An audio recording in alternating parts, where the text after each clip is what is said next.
Ya, Bismillahi, Assalamualaikum warahmatullahi wabarakatuh. Bertemu kembali dengan saya Aryadillah SOSI MMMIKOM. Kali ini kita akan bahas soal kuliah pengantar yang menjadi landasan atau pijakan awal saat kita mengarungi lautan ilmu. Nah, gitu kira-kira. Tapi sebelum sampai pada sebuah ilmu, maka kita perlu mengetahui dulu tentang perbedaan apa itu pengetahuan dan apa itu ilmu. Nah, gitu kira-kira. Dua hal tadi itu menjadi hal yang berbeda. Tentu juga teknik mendapatkan pengetahuan dan juga mendapatkan ilmu. Nah, itu dua hal yang berbeda tuh. Maka untuk sampai pada tingkat keilmuan, maka seseorang itu harus memiliki teknik. Nah, tekniknya itu adalah kita harus belajar tentang kuliah pengantar. Baik, bersama saya Aryadillah. Hari ini kita akan bahas soal pijakan awal sebuah pencarian atau penelusuran sebuah ilmu.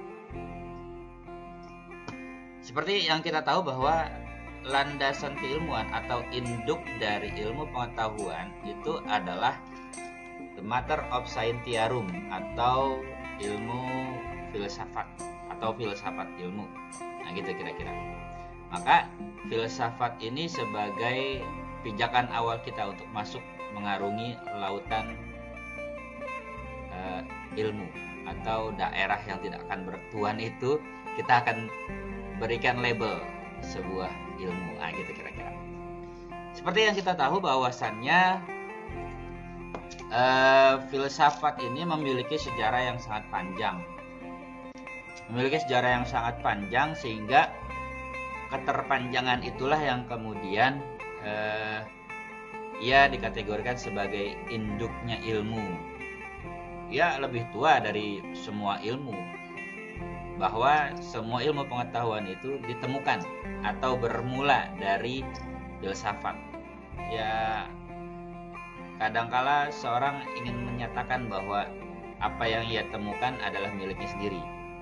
Maka seringkali ilmu pengetahuan itu ketika ditemukan itu namanya tidak terlalu jauh dari sang penemu. Nah, gitu kira-kira. Maka filsafat ini lebih tua daripada semua ilmu dan kebanyakan agama. Walaupun dulu kajian filsafat dan agama itu pernah bercerai. Jadi agama dan filsafat itu bercerai itu gara-gara suatu hal yang tidak mungkin saya bahas kali ini karena kita tidak pada poin untuk sampai pada itu. Walau demikian, filsafat ini bagi kebanyakan orang merupakan sesuatu yang kabur. Ya, bagaimana tidak, bahwa apa yang dicari gitu, apa yang dipelajari oleh filsafat itu suatu hal yang nggak jelas. Bahkan kadang-kadang kalau misalnya kita belajar filsafat itu ada yang mengatakan Anda harus keluar dulu dari keyakinan Anda, baru Anda akan menemukan tuh sebuah keyakinan. Ya, kadang-kadang suatu yang kabur itu, dan seringkali di ilmu itu dianggap tidak penting karena sesuatu yang kelihatannya tidak berguna, tidak punya metode, dan tidak ada kemajuan, maka dan di dalamnya itu banyak sekali perselisihan pendapat. Nah, ini kata Harry Hammersmith. Tapi walaupun demikian, filsafat ini memiliki pengaruh yang sangat luar biasa. Dia mempengaruhi setiap berbagai aspek bidang kehidupan manusia tuh, ya, di dalam setiap pengalaman kita. Walau banyak sebagian orang yang agak sulit untuk belajar filsafat, tapi tidak semua orang dan bukan untuk semua orang. Maka kajian filsafat ini perlu saya perkenalkan kepada Anda untuk masuk pada wilayah yang kita akan beri label ilmu dan pengetahuan. Pengetahuan itu tergantung dari mata kuliah yang Anda pilih. Maka Maka seringkali kajian-kajian filsafat ini itu mencoba untuk memadamkan sebuah perselisihan, memadamkan sebuah pertikaian, memadamkan sebuah mitos-mitos atau tahayul-tahayul yang sering dianggap itu sebagai hal-hal yang sulit untuk diidentifikasi. Jangan identifikasi, dikonsepsikan pun itu sulit sekali untuk terdeteksi. Maka kita akan coba telusuri itu dengan melalui pendapat para ahli. Misalnya seperti Voltaire itu bilang bahwasanya cerita-cerita mistis, cerita-cerita mitos, cerita-cerita hal-hal yang tidak memiliki hubungan sebab dan akibat atau sesuatu hal yang tidak mampu ditangkap oleh alat indera, itu seringkali itu membuat kabur makna. Sehingga Voltaire bilang bahwa tahayul itu mampu membakar dunia dan filsafat mampu memadamkannya. Jadi kalau kita bicara antara teologi dan ilmu pengetahuan itu, ada suatu wilayah, ada suatu daerah. Daerah itu tidak dimiliki oleh siapapun, namun ketika daerah itu dikaji oleh seseorang yang memiliki kompetensi yang mumpuni, maka daerah itu sudah memiliki tuan. Nah, Andalah tuannya. Siap-siap ketika Anda mempelajari sebuah filsafat, Anda akan menemukan suatu daerah yang daerah itu Anda akan memberikan label sendiri. Nah, gitu ya.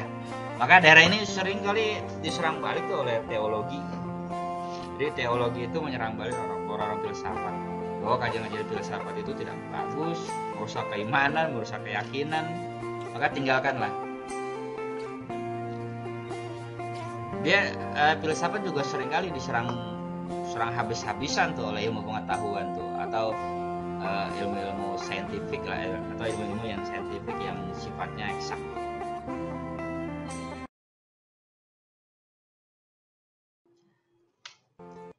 Misalnya pertanyaan-pertanyaan yang sulit untuk dijawab oleh ilmu pengetahuan itu seringkali dijawab juga oleh filsafat.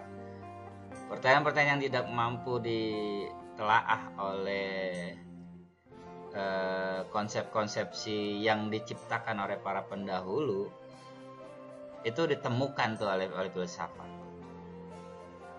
Misalnya pertanyaan-pertanyaan tentang asal dan tujuan hidup dan kematian, tentang hakikat manusia, itu seringkali ditemukan tuh oleh ilmu filsafat.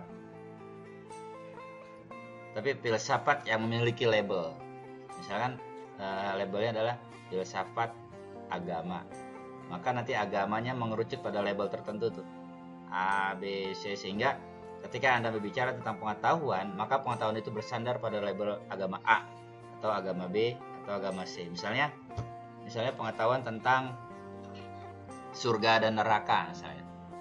Anda ketika berbicara tentang surga neraka, pasti di benak kita tuh adalah surga itu adalah suatu hal yang belum pernah terbayangkan oleh pikiran, belum pernah terbayang oleh imajinasi seseorang, sehingga muncul tuh, oh itu namanya surga.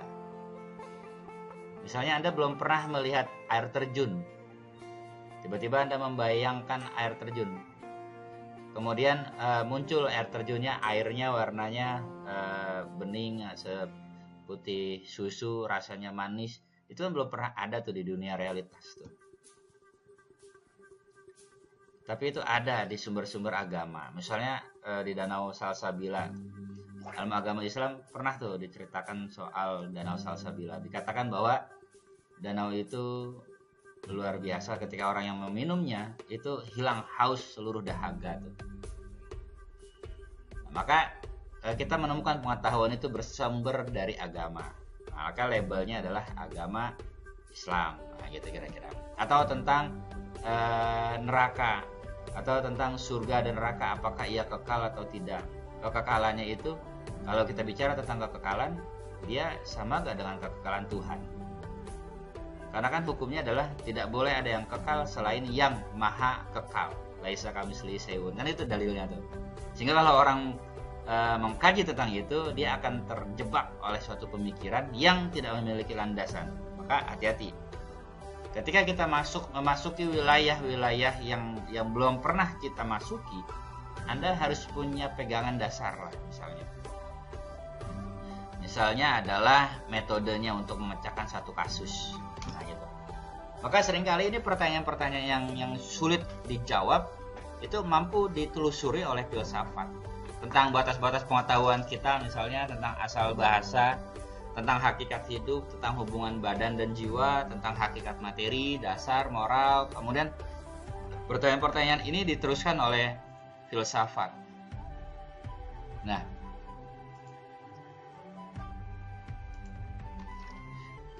jadi apa itu filsafat? Nah, apa sih filsafat itu? Kita seringkali dengar ya istilah-istilah filsafat, tapi kita belum ketemu tuh konsep tentang filsafat. Apa sih filsafat? Filsafat ini adalah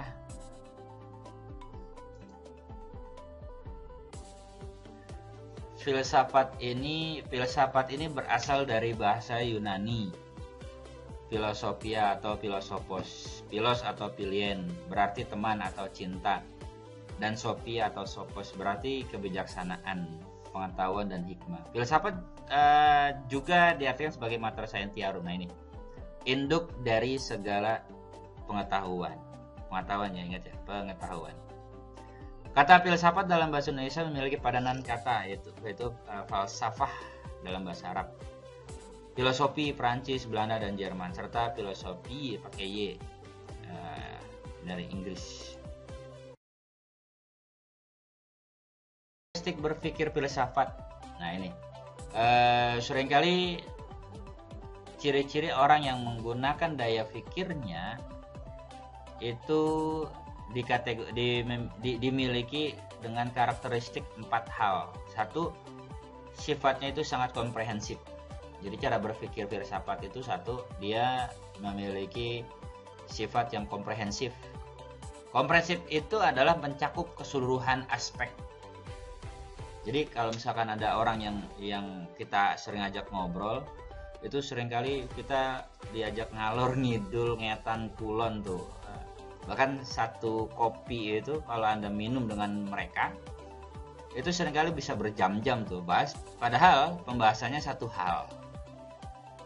Itu seringkali tuh menyeluruh tuh, apa aja dikait-kaitkan, kemudian ketika ada hubungan sebab dan akibat kemudian dihubungkan lagi, ketemu akibat dihubungkan lagi menjadi sebab dihubungkan lagi menjadi musabib atau penyebab dari segala penyebab. Jadi ketika Anda bicara tentang penyebabnya apa, akibatnya apa, kemudian sebab akibat itu terjadi kenapa sebab itu terjadi, ditanya lagi kenapa lagi. Jadi penyebab dari segala penyebab itu ditelusuri itu. Apa sih penyebab dari segala penyebab? Nah, ini yang dikenal dengan istilah prima causa. Prima causa itu adalah bicara soal penyebab dari segala penyebab lah. Bisa kategorikan itu, bisa disimpulkan begitu ya. Jadi siapa itu yang menyebabkan segala penyebab? Misalnya gini, kalau kita lapar itu sebabnya adalah kita belum makan. Sebab kita belum makan itu karena ada nasinya tidak ada, atau lauk pauknya tidak ada, atau uangnya tidak ada, atau apalah yang tidak ada. Nah, apalah itu terjadi itu disebabkan oleh apa? Jadi Anda menelusuri penyebab dan sampai pada titik akhir penyebab itu tidak ditemukan. Coba Anda bayangkan, itu bagaimana kita menemukan itu tuh. Nah, kemudian karakteristik berpikir filsafat yang kedua ini adalah sistematik. Sistematik ini berpikir logis sesuai dengan aturan, langkah demi langkah, berurutan, penuh kesadaran dan penuh tanggung jawab.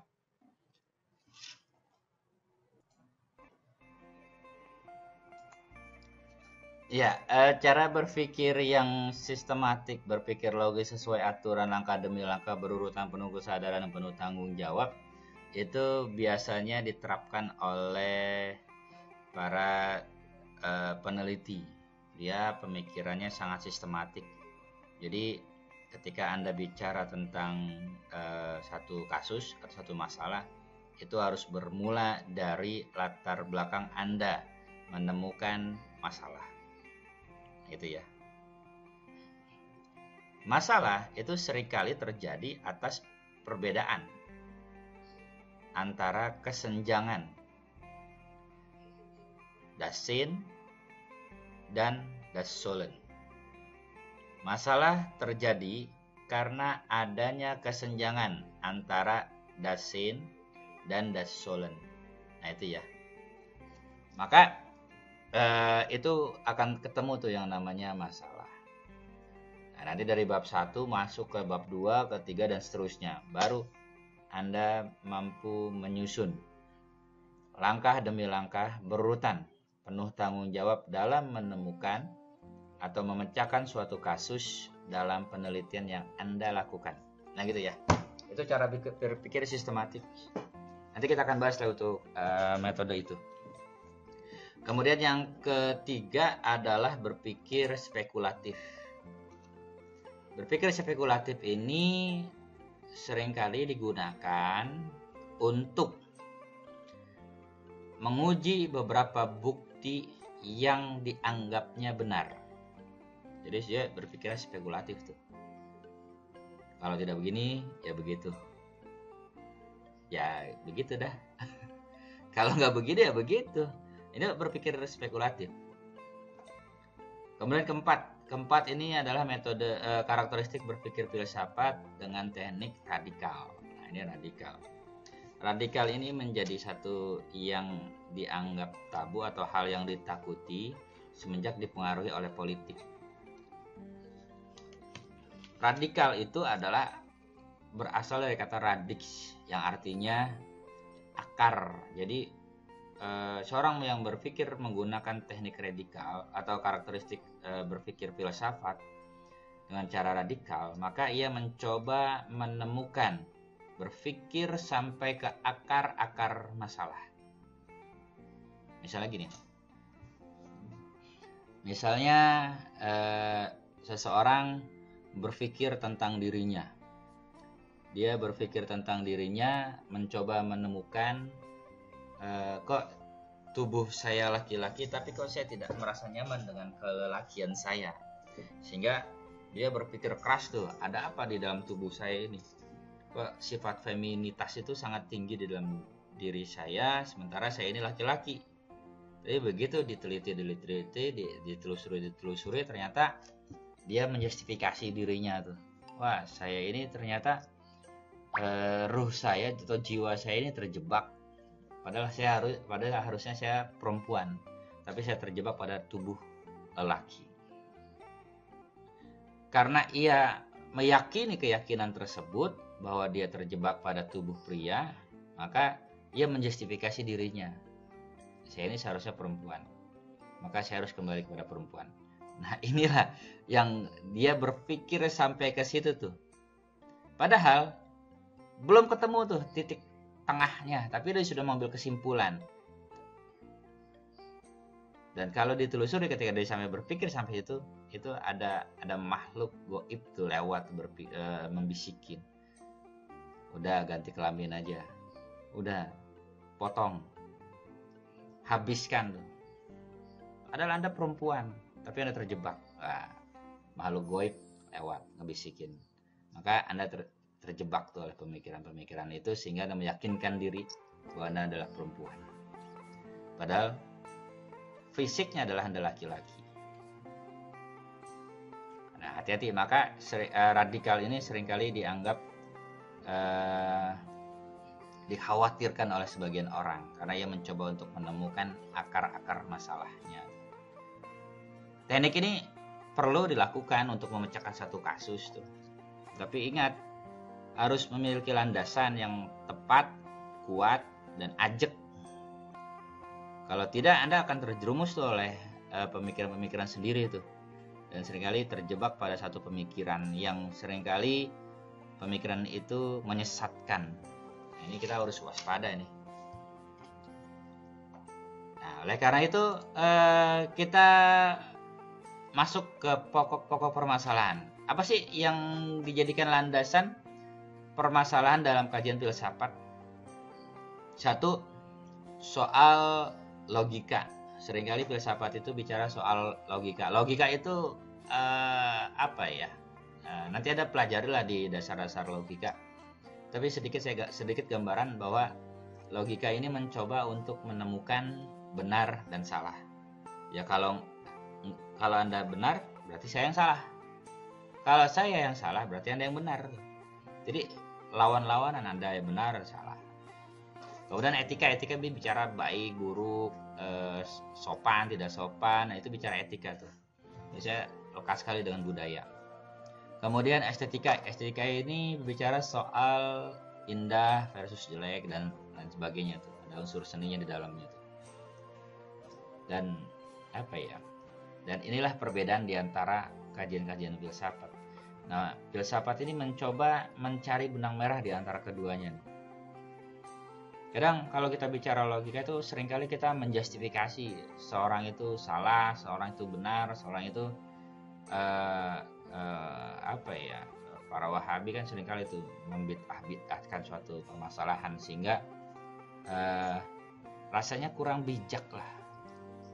Rasanya kurang bijak. Berarti orang-orang mereka itu yang suka membid'ahkan itu suka menjustifikasi Anda ini, dan ini. Itu dia harusnya belajar filsafat itu agar dia mempunyai sifat bijaksana itu dalam dirinya. Jadi bijaksana itu tidak hanya bijak ke sana atau bijak sini, gitu ya. Ya udah, Anda harus belajar lah filsafat lah, gitu aja. Penalaran, apa itu penalaran? Penalaran ini merupakan suatu proses berpikir secara logis dan analitis dalam menarik sesuatu kesimpulan yang berupa pengetahuan. Entah dia bersifat logis, benar, sahih. Nah, inilah tugasnya filsafat ini untuk memecahkan masalah ini nih.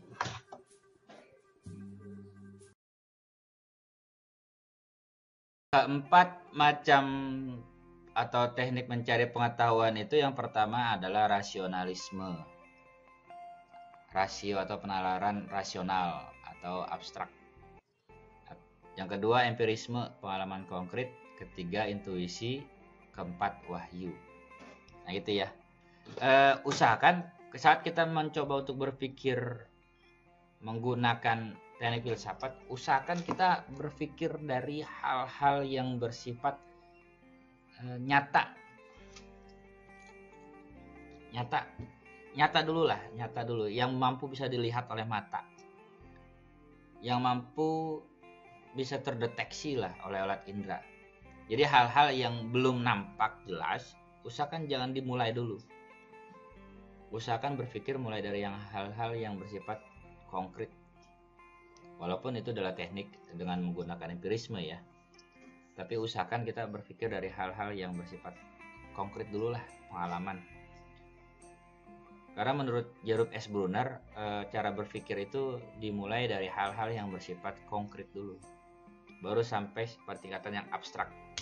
Kalau Anda bermula dari yang abstrak, boleh, tapi harus tahu tekniknya. Kalau tidak tahu tekniknya, lebih baik coba mulai dari hal-hal yang bersifat konkret. Nah gitu ya. Tapi saya akan coba untuk menjelaskan keempat macam teknik pengetahuan ini. Seringkali keempat ini itu dijadikan landasan untuk kita mulai atau menemukan pengetahuan. Nanti pada poinnya, pengetahuan itu akan berubah menjadi ilmu bila sesuai dengan metode. Yang pertama adalah rasionalisme. Rasionalisme ini mendasarkan pada diri sendiri atau pada akal. Dia menggunakan metode deduktif dalam menyusun pengetahuannya. Ingat ya, rasionalisme dimulai dari deduktif. Apa itu deduktif? Deduktif itu dimulai dari kata de. Nah gitu kira-kira. Premis yang dipakai dalam penalarannya didapatkan dari ide yang jelas dan dapat diterima. Contohnya adalah apapun informasi yang sifatnya bisa diterima oleh akal, namanya masuk akal. Tapi informasi yang tidak bisa diterima oleh akal, namanya tidak masuk akal. Nah gitu kira. Sederhananya gitu aja. Wah apa ini? Ini informasi apa nih? Oh ini informasi yang sifatnya rasional. Dia bisa diterima oleh akal. Contohnya, apakah Anda mengetahui tentang apa yang ada di balik saya? Di balik saya ini kan ada tirai itu. Apakah Anda mengetahui objek apa yang ada di balik tirai tersebut? Kalau Anda mampu menebaknya, itu adalah cara berpikir yang tidak rasional. Jadi sudah lupakan saja hal-hal yang tidak bisa dilihat oleh mata, alat indrawi ini, johir lah ya. Mata johir ya, bukan mata batin ya. Mata batin tinggalkan dulu. Mata johir. Udah tinggalkan aja. Nah, karena itu nggak bisa diterima oleh akal. Yang tidak bisa diterima oleh akal, maka itu tidak masuk akal. Biasanya premis yang dipakai dalam penalarannya didapatkan dari ide yang jelas dan dapat diterima.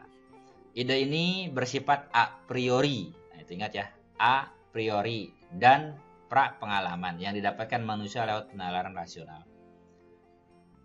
Kelemahan dari teknik rasionalisme ini adalah evaluasi kebenaran pada premis-premis yang dipakai dalam penalaran deduktif. Ya, penalarannya itu seringkali premisnya itu tergantung dari alat indera.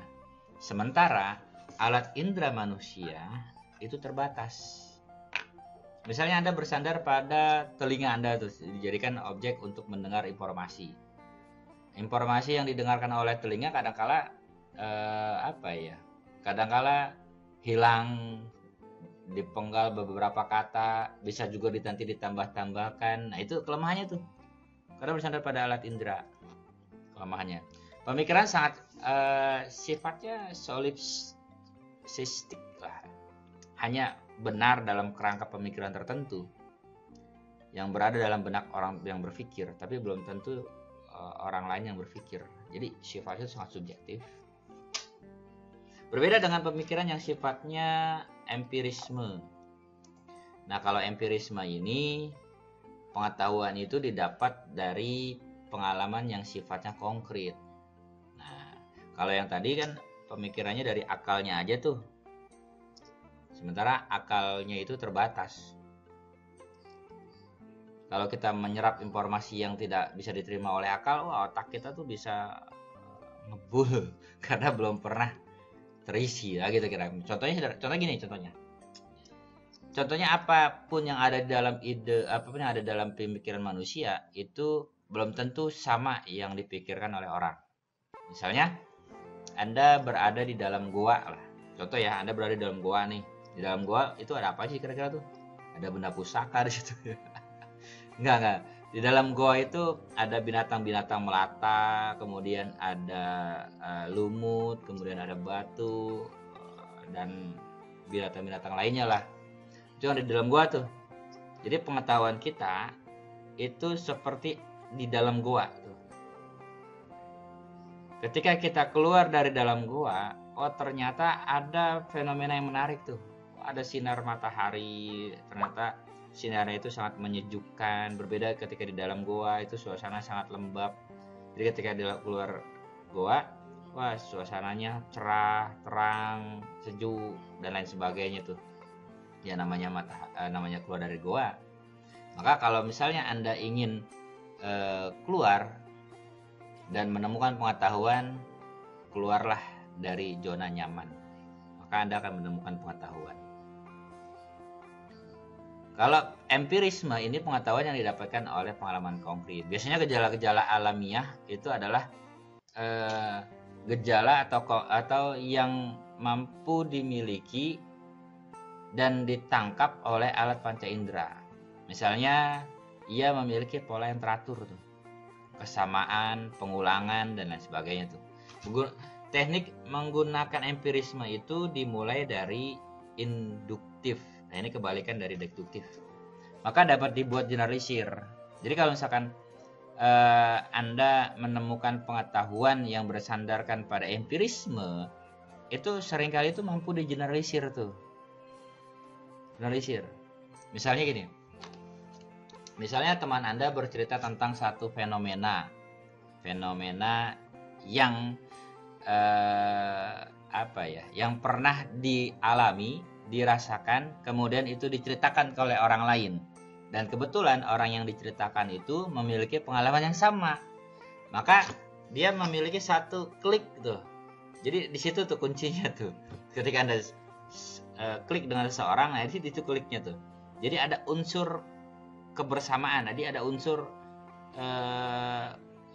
pengalaman yang sama sehingga menemukan pengetahuan yang sama sehingga muncullah yang namanya klik. Tapi di sini kelemahannya itu pengetahuan itu dikumpulkan cenderung merupakan kumpulan fakta-fakta. Sementara definisi pengalaman ini masih belum jelas tuh. Kan kita tahu sendiri bahwa pengalaman itu memiliki kelemahan tergantung dari seberapa besar atau seberapa matangnya cara seorang berpikir atau dia sudah balik atau tidak. Balik itu adalah usia yang sudah memasuki pancaroba. Anda laki-laki, Anda sudah punya mimpi, nah setelah bermimpi itu adalah Anda sudah balik tuh. Nah, gitu kira-kira ya.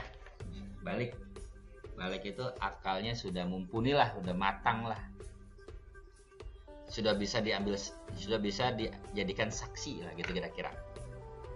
Kalau laki-laki kan satu itu sudah cukup untuk mewakili, tapi kalau perempuan kan enggak hanya satu, boleh lebih dari itu baru kuat pendapatnya. Kemudian selanjutnya adalah intuisi. Intuisi itu seringkali dijadikan rujukan untuk menemukan pengetahuan. Intuisi merupakan pengetahuan yang didapatkan tanpa melalui proses penalar tertentu, bersifat personal dan tidak bisa diramalkan. Pengetahuan intuitif dapat dipergunakan sebagai hipotesis dalam analisis selanjutnya. Kegiatan intuitif dan analitik bisa bekerja saling membantu dalam menemukan kebenaran. Misalnya gini. Misalnya Anda sedang berada di kantin. Nah, Anda di kantin ya, kita bisa menggunakan theater of mind ya. Anda coba bayangkan Anda sekarang sedang berada di kantin. Kemudian di kantin itu Anda memiliki rasa. Kayaknya perasaan saya kok ada yang memperhatikan saya. Nah, gitu ya kira-kira ya. Perasaan saya ini ada yang memperhatikan saya nih. Ini yang memperhatikan orang makhluknya wujud ya. Makhluknya wujud artinya manusia kelihatan, bentuknya kelihatan, hidungnya kelihatan, matanya kelihatan secara johir, bukan secara batin. Secara johir. Secara johir itu secara lahiriah, secara material ya, secara materialistik. Nah, gitu kira-kira. Perasaan saya kok si dia itu memperhatikan saya nih. Nah, itu perasaan tuh kira-kira.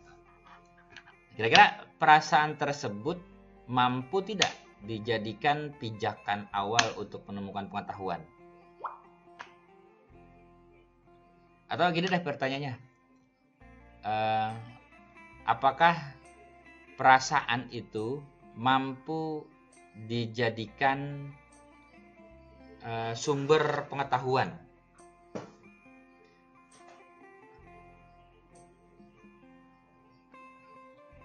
Atau lebih konkret lagi, apakah pengetahuan yang dimulai dengan intuisi itu sifatnya nyata atau tidak nyata? Nah, gitu kira-kira. Nyata atau tidak nyata? Perasaan itu sifatnya nyata atau tidak nyata? Nah, gitu kira-kira ya. Nanti kita diskusi soal itu lebih dalam lagi. Tapi ini saya tidak bahas ke dalam itu.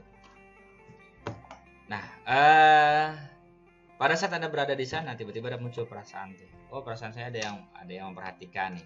Kita kan belum tahu itu nyata atau tidak tuh. Benar atau tidak tuh. Kalau Anda ingin membuktikan bahwa perasaan itu benar atau tidak, maka satu-satunya cara adalah Anda membuat hipotesis. Hipotesa Anda ajukan. Bikin tuh serangkaian hipotesa tuh. Bikin serangkaian dugaan-dugaan mulai dari HO, HA dan lain sebagainya tuh. Mulai dugaan 1, dugaan 2, dugaan 3, dan seterusnya tuh. Bikin hipotesis tuh. Kalau perlu Anda lakukan penelitian untuk membuktikan perasaan Anda benar, nyata, sohi atau tidak. Nah gitu kira-kira. Maka jangan semua informasi itu berdasarkan dari perasaan. Kalau Anda mulai dari perasaan atau Anda memulainya dari dugaan, Anda harus membuktikan dugaan itu nyata atau tidak. Karena kalau tidak Anda buktikan, itu akan merusak pikiran kita tuh. Jadi kerjaan kita adalah seujon mulu lah gitu kira-kira. Nah, orang yang melakukan penelitian menggunakan hipotesis atau dugaan itu sejatinya dia sedang seujon. Nah, gitu kira-kira. Jadi orang yang meneliti kuantitatif itu dia kerjanya seujon mulu udah gitu. Seujon mulu sama fenomena. Karena dia harus memulai dari itu. Kalau enggak ya tidak bisa Anda menggunakan itu. Penelitian kuantitatif itu harus dimulai dari dugaan awal. Maka dimunculkan dalam hipotesis. Nah, hipotesis itu yang menjadikan pijakan awal tuh. Oke ya, lanjut ya. Lanjut ke teknik berikutnya. Untuk kisah yang soal tadi, itu harus dianalisis lebih lanjut bahwa untuk membuktikan perasaan itu Anda harus bertemu langsung, kemudian Anda harus nyatakan bahwa perasaan Anda kepada dirinya sehingga muncul yang namanya kebenaran, bahwa benar gak dia memperhatikan kita. Anda ajukan tuh kuesioner atau Anda ajukan serangkaian pertanyaan gitu kepada dia tuh. Jadi solusinya adalah bikin hipotesis gitu ya. Teknik berikutnya adalah wahyu. Nah, ini wahyu adalah teknik terakhir nih untuk menemukan pengetahuan. Wahyu merupakan pengetahuan yang disampaikan Tuhan kepada manusia lewat utusan-utusannya, nabi-nabinya sepanjang zaman. Sepanjang zaman itu artinya sepanjang zaman itu sampai pada zaman terakhir. Nah, kita ini zaman terakhir nih. Yang zaman kita ini sudah tidak ada lagi utusan, sudah tidak ada lagi nabi setelah zaman sekarang ini. Nah, gitu kira-kira. Nabi yang terakhir itu adalah Nabi Muhammad SAW. Kalau berdasarkan dari agama Islam. Nah, saya meyakini bahwasanya Nabi Muhammad SAW adalah Nabi terakhir di akhir zaman. Maka tidak ada lagi nabi setelahnya. Nah, gitu ya. Kalau ada yang mengatakan bahwa dirinya adalah nabi, maka sudah pasti itu adalah sesat, karena Nabi Muhammad la nabiyya ba'da. Nah, gitu kira-kira. Dalam versi agama Islam. Sekali lagi, versi agama Islam. Agama merupakan pengetahuan bukan saja mengenai kehidupan sekarang yang terjangkau pengalaman, namun juga mencakup masalah-masalah yang bersifat transendental, gitu kira-kira. Seperti latar belakang penciptaan manusia dan hari akhirat. Agama dimulai dengan rasa percaya, dan lewat pengkajian selanjutnya kepercayaan tersebut bisa meningkat atau menurun. Ilmu dimulai dengan rasa tidak percaya, dan setelah melalui proses pengajian ilmiah, kita bisa meyakini atau tetap pada pendirian semula. Nah, gitu. Jadi tingkatan keyakinan seseorang itu dimulai dari percaya dulu. Percaya, kemudian muncul namanya ainul yakin, kemudian muncul namanya hakul yakin. Nah, gitu. Jadi kalau misalkan Anda tidak dimulai dari rasa tidak percaya, maka Anda harus mulai mengkaji itu. Kok saya nggak percaya ini dengan adanya ini nih. Nah, seperti kajian-kajian saya sebelumnya itu, saya tidak percaya itu ada orang yang mampu mewujudkan benda-benda pusaka. Tapi saya sudah membuktikan langsung bahwa itu benar-benar nyata, dan saya sendiri yang mengangkatnya. Dan ternyata itu benar bahwa pusaka yang ada dalam goib itu bisa diangkat. Nah, itu karena saya tidak percaya dengan itu, jadi saya ingin membuktikan bahwa ternyata itu ada. Nah, setelah saya tidak percaya, muncul tuh rasa percaya tuh. Setelah percaya, nanti muncul lagi namanya ainul yakin. Dan sekarang saya sudah hakul yakin bahwa alam goib itu nyata. Nah, begitu juga dengan pahala. Pahala itu nyata.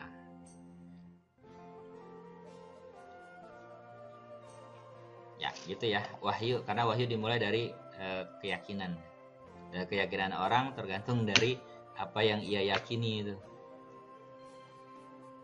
Karena di Islam itu punya rukun iman, maka kita bersandar pada keimanan tadi itu. Nah, gitu ya. Keimanan itu harus dijalanin tuh mulai dari rukun yang pertama sampai rukun yang terakhir. Nah, itu wajib itu. Karena itu fondasi dari tiangnya agama. Kalau tidak Anda meyakini itu bahaya tuh. Ya, itu adalah 4 teknik menemukan pengetahuan. Selanjutnya adalah ukuran kebenaran. Nah, ukuran kebenaran itu seringkali apa yang disebut benar itu oleh seseorang belum tentu benar bagi orang lain. Apa yang kita anggap benar mungkin saja orang lain tidak. Nah, gitu kira-kira. Maka ukuran kebenaran itu tergantung dari teori kebenaran. Nah, nih ada 4 teori kebenaran, yaitu ada di pertemuan berikutnya. Baik, sampai di sini kali ya pembahasan kita atau materi pertama kita. Ini sebagai kuliah pengantar yang mengantarkan kita pada beberapa mata kuliah yang memungkinkan membutuhkan pijakan awal. Nah, ini adalah pijakan awal kita untuk menelusuri materi-materi berikutnya. Terima kasih. Mohon maaf. Billahi taufiq wal hidayah. Wassalamualaikum warahmatullahi wabarakatuh.